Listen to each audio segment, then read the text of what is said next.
Bismillahirrahmanirrahim. Assalamualaikum warahmatullahi wabarakatuh. Saya Nurdiati Hasibuan, NIM 2020500199 dari Fakultas Tarbiyah dan Ilmu Keguruan, Prodi Pendidikan Guru Madrasah Ibtidaiyah. Yang terhormat kepada Bapak dosen pengampu, Bapak Ismail Pasaribu MPD. Di video kali ini saya akan membahas tentang epistemologi. Epistemologi merupakan suatu cabang ilmu yang ada di dalam filsafat, utamanya membahas tentang hakikat ilmu, atau ilmu yang mempelajari tentang mencari tahu apa pengertian dari pengetahuan, cara bekerja pengetahuan, penyebab terjadinya pengetahuan. Bagi para pelajar filsafat, epistemologi juga sering dikaitkan dengan adanya pertanyaan pokok yang didasarkan dengan bentuk pertanyaan sebagai berikut. Pertanyaan pertama, apa syarat dari pengetahuan itu? Atau dalam pertanyaan lainnya, seperti yang dikatakan oleh Immanuel Kant, bagaimana pengetahuan itu mungkin? Pertanyaan-pertanyaan di atas berusaha mencari tahu apakah pengetahuan yang kita miliki didasarkan dengan adanya pengalaman-pengalaman yang kita alami atau rasionalis, atau dari sumber-sumber lainnya kita bisa mendapatkan pengetahuan. Immanuel Kant merupakan seorang filsuf dari Jerman mengemukakan pendapatnya bahwa epistemologi merupakan suatu ilmu yang membahas tentang rasionalis atau pemikiran-pemikiran manusia yang dapat dibuktikan dengan alat indrawi manusia, dan membahas tentang realisme atau ide-ide manusia yang dibuktikan secara realitas dengan akal atau rasio. Sedangkan menurut KBBI, Kamus Besar Bahasa Indonesia, epistemologi adalah cabang ilmu filsafat yang membahas tentang dasar-dasar dan batas-batas dari suatu pengetahuan. Serta menurut Rorty, pada era modern ini, epistemologi merupakan pusat dari filsafat dan inti epistemologi adalah fondasionalisme. Sumber epistemologi. Epistemologi bersumber dari panca indera atau empirisme. Sumber pengetahuan yang pertama ini lebih cenderung memanfaatkan alat indera seperti melihat, mendengar, membau, dan merasa. Filsuf pertama yang menggagaskan aliran ini adalah Aristoteles dengan metode induktifnya, dan pengetahuan melalui panca indera dinamakan dengan aliran empirisme. Yang kedua sumbernya adalah akal atau rasio. Lawan realisme adalah rasionalisme yang lebih mengutamakan kemampuan akal atau rasio manusia untuk mendapatkan sumber pengetahuan. Filsuf pertama yang menggagaskan aliran ini adalah Plato, dan nantinya akan digantikan atau diteruskan oleh Leibniz, Kant, Hegel, dan sebagainya. Sumber yang ketiga itu adalah intuisi. Intuisi adalah sumber dari pengetahuan. Intuisi berbicara di luar penjelasan sumber pengetahuan. Intuisi ini unik karena berbicara di luar nalar atau kesadaran manusia. Seperti contohnya, ada seorang ibu yang sedang memasak di dapur. Waktu si ibu memasak santai di dapur, sebuah foto jatuh di ruang tamu. Dan ibu itu merasa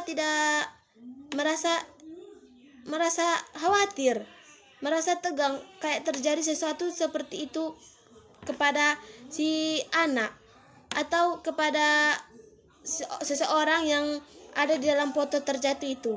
Itulah yang dinamakan dengan intuisi, adanya perasaan cemas atau perasaan di luar nalar seorang ibu atau juga seorang manusia. Fungsi epistemologi dalam dunia pendidikan.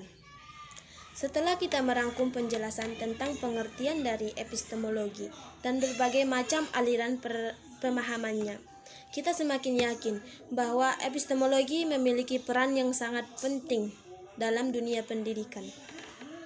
Hal ini dikarenakan epistemologi merupakan induk dari temuan ilmu pengetahuan yang telah tercipta.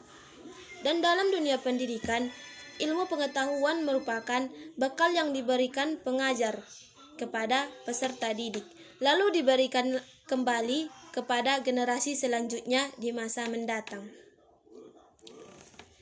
Epistemologi dalam dunia pendidikan bertugas melakukan usaha untuk menetapkan sebuah kebenaran yang berasal dari sebuah isi pemikiran dan divalidasi oleh metode ilmiah. Itulah mengapa epistemologi dalam dunia pendidikan juga berperan penting sebagai sarana untuk mengetahui berbagai variasi kebenaran pengetahuan. Manusia adalah makhluk yang memiliki pikiran dan akal. Terkadang tidak semua manusia memiliki pola pikir dan akal yang sama. Isi kepala manusia itu berbeda antara satu dan lainnya. Dan sesungguhnya manusia itu tidak bisa hidup dengan mengandalkan satu kebenaran pengetahuan saja. Kita membutuhkan beraneka ragam kebenaran pengetahuan untuk memantapkan langkah kita ke masa depan. Semua itu bisa kita dapatkan dengan mengenyam pendidikan. Selain itu, epistemologi dapat membantu agar manusia tidak terjebak dalam sebuah pemahaman tertentu yang belum divalidasi kebenarannya. Terutama di zaman sekarang, yang dengan mudahnya kita menemukan informasi asal-asalan di media sosial. Informasi tersebut biasa kita sebut sebagai hoaks. Dengan menerapkan epistemologi dalam dunia pendidikan, kita membantu untuk memerangi hoaks yang semakin hari semakin mudah diyakini oleh mereka yang kurang mendapatkan literasi pendidikan maupun literasi media massa. Pengertian epistemologi. Epistemologi berasal dari bahasa Yunani, yaitu epistem yang artinya pengetahuan dan logos yang artinya ilmu. Epistemologi adalah cabang filsafat yang berkaitan dengan sifat, asal, karakter, dan jenis pengetahuan. Topik ini termasuk salah satu yang paling sering diperdebatkan dan dibahas dalam bidang filsafat. Misalnya, tentang apa itu pengetahuan, bagaimana karakteristik pengetahuan, macam pengetahuan, serta hubungan pengetahuan dengan kebenaran dan keyakinan. Epistemologi atau teori pengetahuan yang berhubungan dengan hakikat dari ilmu pengetahuan, pengandaian-pengandaian, dasar-dasarnya, serta pertanggungjawaban atas pertanyaan mengenai pengetahuan yang dimiliki oleh setiap manusia. Pengetahuan tersebut diperoleh manusia melalui akal dan panca indera dengan berbagai metode, di antaranya metode induktif, metode deduktif, metode positisme, metode kontemplatis, dan metode dialektis. Menurut para ahli, pengertian pengetahuan atau teori pengetahuan ialah cabang filsafat yang berurusan dengan hakikat dan lingkup pengetahuan, pengandaian-pengandaian dan dasar-dasarnya, serta pertanggungjawaban atas pertanyaan mengenai pengetahuan yang dimiliki.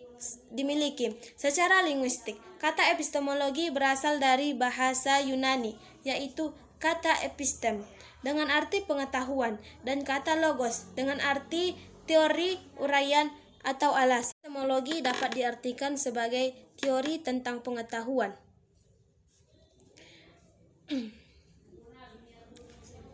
Istilah epistemologi secara etimologis diartikan sebagai teori pengetahuan yang benar, dan dalam bahasa Indonesia disebut filsafat pengetahuan. Masalah utama dari epistemologi adalah bagaimana cara memperoleh pengetahuan. Sebenarnya, seseorang baru dapat dikatakan berpengetahuan apabila telah sanggup menjawab pertanyaan-pertanyaan epistemologi. Arti pertanyaan epistemologi dapat menggambarkan manusia mencintai pengetahuan. Hal ini menyebabkan eksistensi epistemologi sangat urgen untuk menggambarkan manusia berpengetahuan, yaitu dengan jalan menjawab dan menyelesaikan masalah-masalah yang dipertanyakan dalam epistemologi. Makna pengetahuan dalam epistemologi adalah nilai tahu manusia tentang sesuatu sehingga ia dapat membedakan antara satu ilmu dengan ilmu yang lainnya. Epistemologi menurut para ahli yaitu 1. Abdul Munir. Abdul Munir Mulkam menyatakan bahwa epistemologi merupakan segala macam bentuk aktivitas dan pemikiran manusia yang selalu mempertanyakan dari mana asal muasal ilmu pengetahuan itu diperoleh. Yang kedua, Mujamil Qomar menyatakan bahwa bagian ilmu filsafat yang secara khusus mempelajari dan menentukan arah dan kodrat pengetahuan. Yang ketiga, Anton Baker menyatakan bahwa epistemologi merupakan cabang filsafat yang berurusan mengenai ruang lingkup serta hakikat pengetahuan. Yang keempat, Ahmad Karis Jubair menyatakan bahwa epistemologi merupakan suatu ilmu yang secara khusus mempelajari dan mempersoalkan secara dalam mengenai apa itu pengetahuan, dari mana pengetahuan itu diperoleh, serta bagaimana cara memperoleh pengetahuan itu.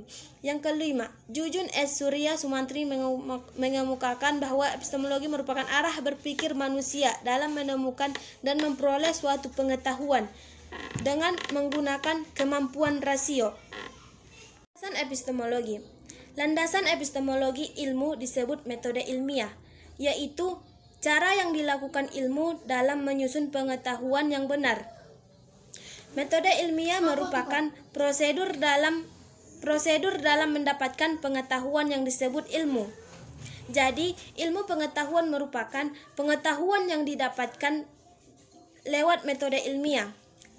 Tidak semua pengetahuan disebut metode ilmiah, sebab ilmu merupakan pengetahuan yang cara mendapatkannya harus memenuhi syarat-syarat tertentu.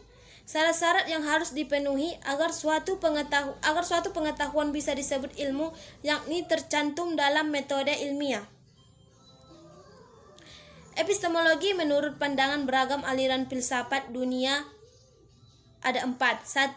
Epistemologi idealisme. Epistemologi idealisme ini meniscayakan kurikulum yang digunakan dalam pendidikan pun lebih berfokus pada isi secara objektif. Menyediakan beragam pengalaman belajar sebanyak-banyaknya pada subjek didik untuk mampu menggerakkan jiwanya pada ragam realitas yang akan menjadikan cara berpikir dan analisanya terhadap keseluruhan realitas pengalamannya. Pribadi idealisme adalah pribadi yang peka terhadap realitas di sekitarnya, sehingga tidak satupun kejadian yang dilihat dan didengarnya luput dari pikirannya. Sedemikian rupa hingga memunculkan kepribadian yang cermat dan tangkas dalam mencerna keseluruhan realitas yang terbangun dari ruang idenya. 2. Epistemologi realisme.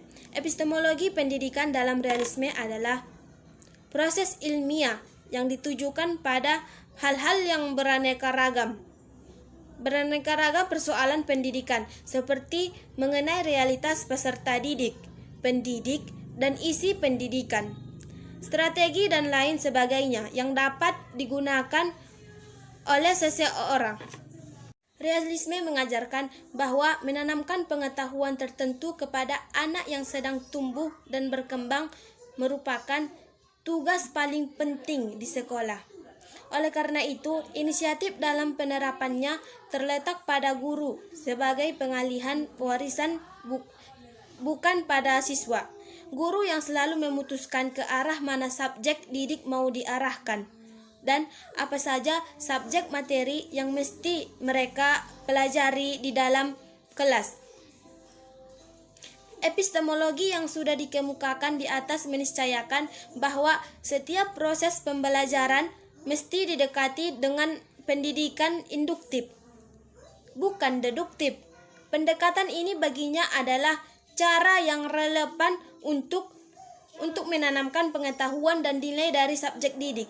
Baginya, hal ini sejalan dengan watak manusia dalam memperoleh pengetahuan yang memang bersentuhan dengan sendi-sendi dunia yang secara nyata berhubungan satu sama lainnya.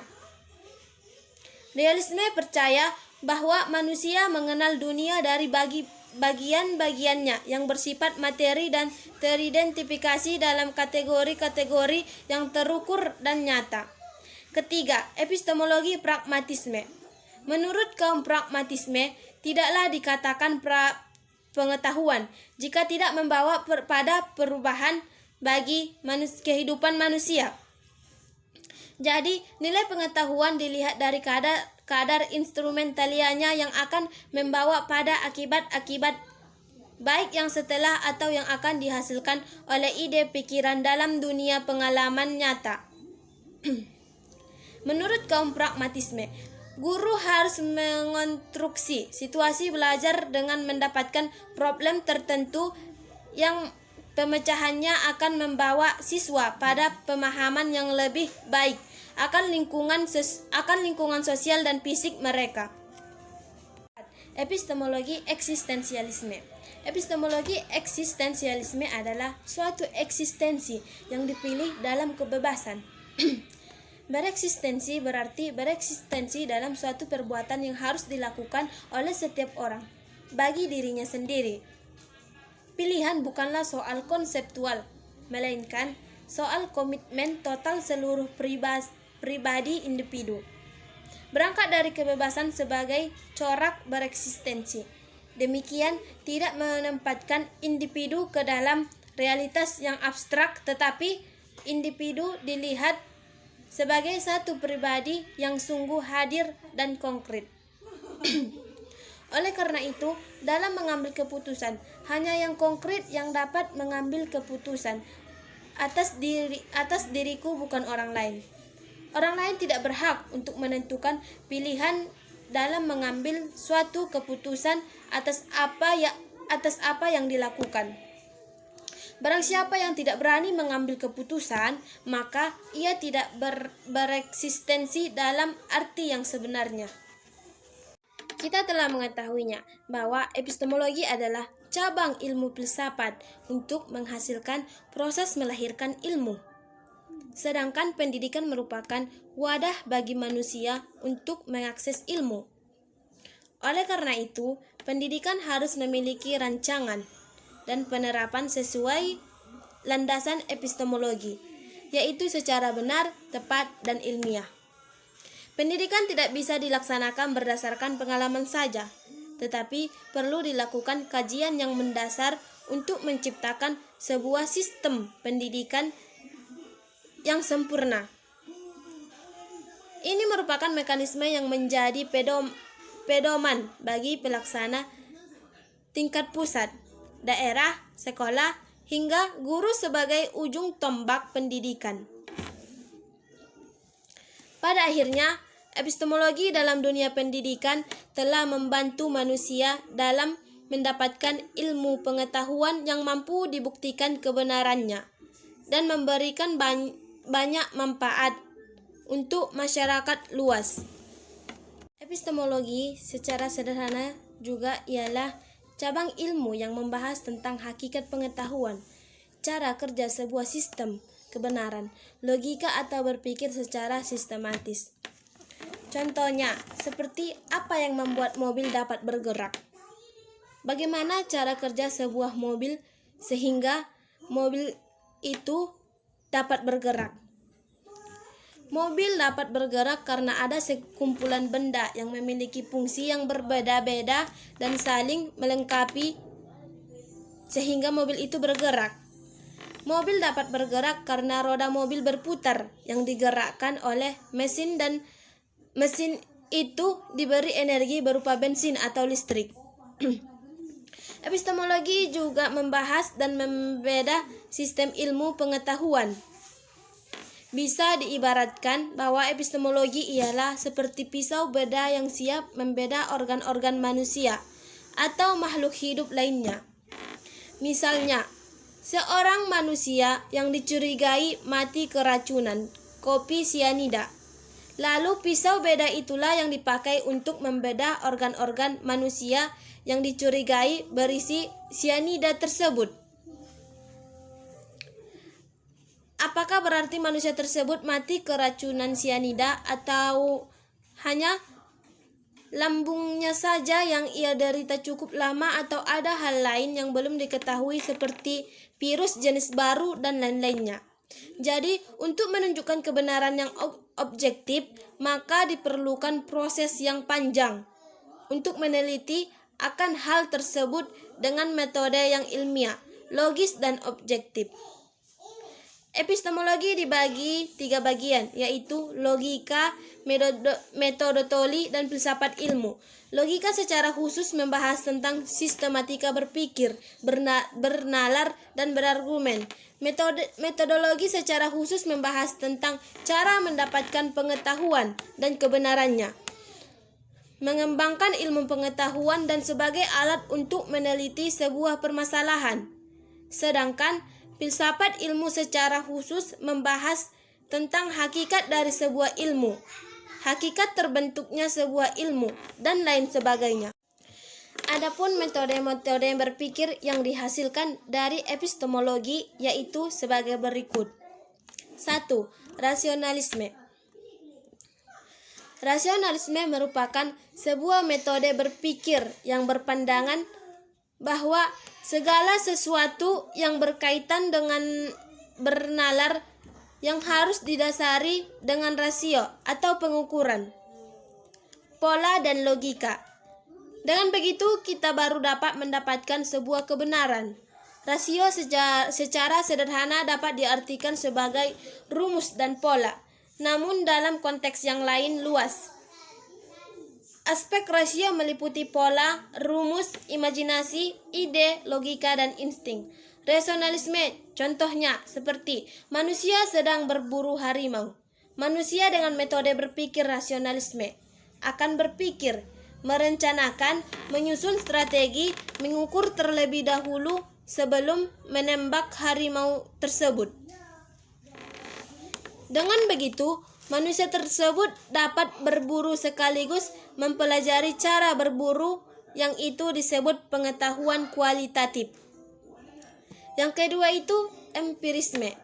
Empirisme merupakan sebuah metode berpikir yang berpandangan bahwa segala sesuatu untuk memperoleh pengetahuan dan kebenaran hanya didapatkan dengan pengujian dan pengalaman secara langsung. Empirisme lebih menekankan pada panca indera manusia dibandingkan dengan akal manusia. Karena dengan panca indera akan lebih mudah untuk mengingat apa yang terjadi pada panca indera tersebut ketika berintegrasi sesuatu hal di dunia ini. Contohnya seperti manusia sedang berburu harimau. Dengan metode empirisme kan langsung melakukan pengujian dan pengamatan untuk bisa menembak harimau tersebut. Dengan seringnya menembak harimau tersebut, maka akan bertambah pula pengalaman dan pengetahuan tentang berburu harimau yang menjadi landasan dasar metode empirisme. Objek dan tujuan epistemologi. Kehidupan masyarakat sehari-hari tidak jarang pemahaman objek disamakan dengan tujuan, sehingga pengertian yang menjadi rancu bahkan kabur. Jika diamati secara cermat, sebenarnya objek tidak sama dengan tujuan. Objek sama dengan sasaran, sedangkan tujuan hampir sama dengan harapan. Meskipun berbeda, tetapi antara objek dan tujuan memiliki hubungan yang berkesinambungan. Sebab objeklah yang menjadi mengantarkan tercapainya tujuan. Sebagai subsistem filsafat, epistemologi atau teori pengetahuan yang untuk pertama kali digagas oleh Plato ini memiliki objek tertentu. Objek epistemologi ini menurut Jujun S. Surya Sumantri berupa segenap proses yang terlibat dalam usaha kita untuk memperoleh suatu pengetahuan.